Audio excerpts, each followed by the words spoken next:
चर्चा करेंगे श्रीलंका की बर्बादी पर।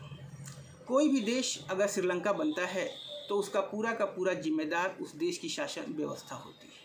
अगर शीर्ष के नेताओं में भ्रष्टाचार व्याप्त हो तो उस देश को श्रीलंका बनने से कोई नहीं रोक सकता।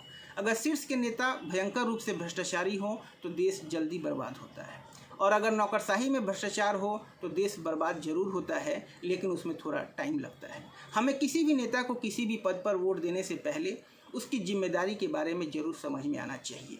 अगर आप किसी गलत वार्ड पार्षद को चुन रहे हैं तो वह आपके मोहल्ले को बर्बाद करेगा। अगर आप किसी गलत मेयर को चुनना है तो वह उस शहर को बर्बाद करेगा।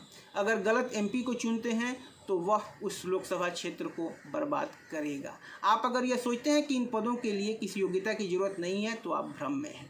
अगर योग्य व्यक्ति को चुनेंगे तो वह योजनाओं को सही तरीके से समझेंगे, सही तरह से उसका क्रियान्वयन करेंगे। अगर आप भ्रष्ट बिना पढ़े लिखे गंवार लोगों को चुनेंगे तो वह आपके लिए उसी तरह की योजनाएं लेकर आएंगे जो उनको समझ में आता हो। इसलिए आपकी जिम्मेदारी है कि आप सही व्यक्ति को चुनें, सही लोगों को वोट दें। आपका वोट कीमती होता है, इसी के कारण इन नेताओं की औकात होती है। सावधान रहिए। भिखारियों की जन्नत पाकिस्तान में इंटरनेशनल भिखमंगे इमरान खान और श्रीलंका में गोटाबाया राजपक्षे ने अपने देश की सत्ता संभालने के साथ दो काम सबसे पहले किए थे। उन्होंने चीन से कर्ज लेकर घी पीने और चीन की चमचागिरी में भारत से गुर्राने की नौटंकी शुरू कर दी थी। अभी ज़्यादा दिन नहीं गुजरे, दिसंबर 2019 में गोटाबाया राजपक्षे ने गुर्राते हुए भारत को चेतावनी दी थी कि श्रीलंका में निवेश करो, अन्यथा अभी तो हम चीन के गोद में बैठे हैं, अब हम चीन को अपनी माँ मान लेंगे। बिल्कुल इसी शैली में चीन के गोद में बैठे हुए भिखारियों की जन्नत पाकिस्तान के इंटरनेशनल भिखमंगे इमरान खान ने अमेरिका से डॉलर मांगे थे। दोनों की करतूतों का नतीजा आज सामने है। सावधान रहिए।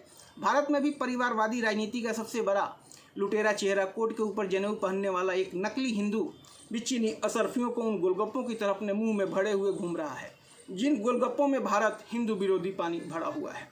श्रीलंका की बदहाली के लिए राजपक्षे परिवार का राज कितना जिम्मेदार। श्रीलंका हिंद महासागर में भारत का पड़ोसी देश, नीले समुद्र के बीच और हरे भरे पेड़ पौधों से सजा यह खूबसूरत द्वीप अपनी प्राकृतिक सुंदरता की वजह से सदियों से दूर दराज के पर्यटकों को लुभाता रहा है। मगर अभी वहां से जैसी खबरें आ रही है उसमें शायद ही कोई सैलानी श्रीलंका की ओर जाने की सोच रहा होगा। अंग्रेजों की 150 साल की हुकूमत से 1948 में बाहर निकला श्रीलंका अपनी आज़ादी के बाद से सबसे बड़े आर्थिक संकट का सामना कर रहा है। खाने पीने की सामान, दूध, गैस, केरोसिन तेल और दवाओं जैसी जरूरी चीज़ों की कीमतें आसमान छू रही हैं। 12-13 घंटे यानी आधे आधे दिन तक बिजली गुल चल रही है। पेट्रोल डीजल के लिए ऐसी मारामारी है कि पेट्रोल पंपों पर सेना तैनात करनी पड़ी है। पाकिस्तान और श्रीलंका में राजनीतिक अस्थिरता भारत के लिए कितनी बड़ी चिंता। श्रीलंका में परेशान लोग सड़कों पर उतर चुके हैं। वो राष्ट्रपति गोटाबाया राजपक्षे से गद्दी छोड़ने की मांग कर रहे हैं। श्रीलंका की सरकार में राजपक्षे परिवार के 5 सदस्य मंत्री थे। इनमें 4 भाई हैं और 5वां इनमें से कोई भाई का बेटा।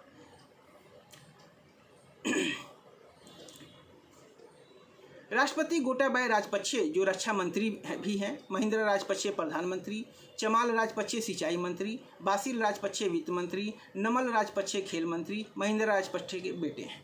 और ऐसे में नाराज प्रदर्शनकारी अभी भी नारे लगा रहे हैं। ऐसा हुआ भी और 2009 से 2012 के बीच श्रीलंका की जीडीपी 8 से 9% की गति से बढ़ी। श्रीलंका मुख्य तौर पर चाय, रबर और कपड़ों जैसे उत्पादों का निर्यात करता है, जिससे उसे विदेशी मुद्रा की कमाई होती है। इसके अलावा वो पर्यटन तथा विदेशों में बसे अपने नागरिकों के भेजे पैसों से भी कमाई करता है। इन पैसों से वो अपने ज़रूरत की चीज़ों का आयात करता है, जिनमें खाने पीने के सामान शामिल हैं। मगर 2012 के बाद से श्रीलंका की अर्थव्यवस्था में उतार चढ़ाव आता रहा। जब अंतर्राष्ट्रीय बाजार में कीमतें गिरने लगी, श्रीलंका का निर्यात धीमा होने लगा और आयात बढ़ने लगा, और देखते देखते देश का विदेशी मुद्रा भंडार खाली होने लगा। भुगतान संकट खड़ा हो गया। श्रीलंका ने बुनियादी ढांचे के विकास के लिए चीन जैसे देशों से कर्ज लिए और उनकी किस्तें चुकाना भी भारी पड़ने लगा। खाली होता विदेशी मुद्रा भंडार और पर्यटन को झटका। इन्हीं हालात में श्रीलंका को 2016 में एक अंतर्राष्ट्रीय मुद्रा कोष के पास कर्ज के लिए जाना पड़ा।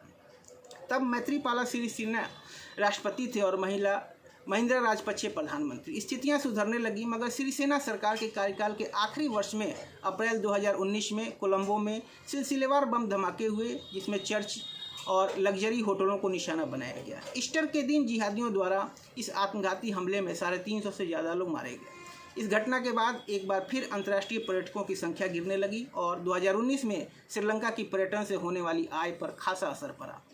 इसके साथ ही 2019 के नवंबर में श्रीलंका में नई सरकार बनी और गोटाबाया राजपक्षे राष्ट्रपति बने। उनकी पार्टी SLPP ने चुनाव में 2 बड़े वादे किए थे कि वो टैक्स में कटौती करेगी और किसानों को राहत देगी। सरकार ने इन वादों को पूरा करने के लिए कदम उठाए और इसका नतीजा ये हुआ कि सरकार का खजाना खाली हो गया। समस्या की असली जड़ वित्तीय प्रबंधन है। इस सबकी शुरुआत बड़ी महत्वाकांक्षी परियोजनाओं से हुई, जैसे कि चीन के कर्ज से बनने वाला हम्बनटोटा पोर्ट प्रोजेक्ट। उन्होंने जितना संभव नहीं था उससे ज़्यादा खर्च करना शुरू कर दिया। साधन सीमित थे मगर आपने बड़े काम हाथ में ले लिए। कोरोना महामारी की मार। इन्हीं सब चुनौतियों के बीच 2020 की शुरुआत में कोरोना महामारी ने दस्तक दी, जिसने हालात को बद से बदतर बना दिया। महामारी के दौर में निर्यात रुक गया, पर्यटन उद्योग ठप हो गया, विदेशों में बसे नागरिकों से मिलने वाली कमाई बंद हो गई और इनके ऊपर महामारी से निपटने के लिए सरकार को खर्च भी बढ़ाना पड़ा। हर देश पर इसका असर पड़ा।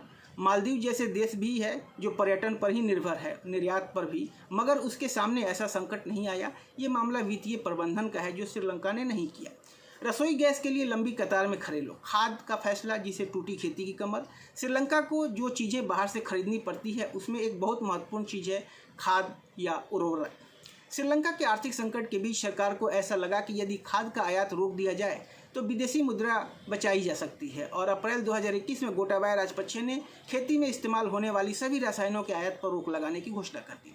मगर उर्वरकों और कीटनाशकों के आयात पर रोक का नतीजा ये हुआ कि श्रीलंका के कृषि उत्पादन का गंभीर असर पड़ा।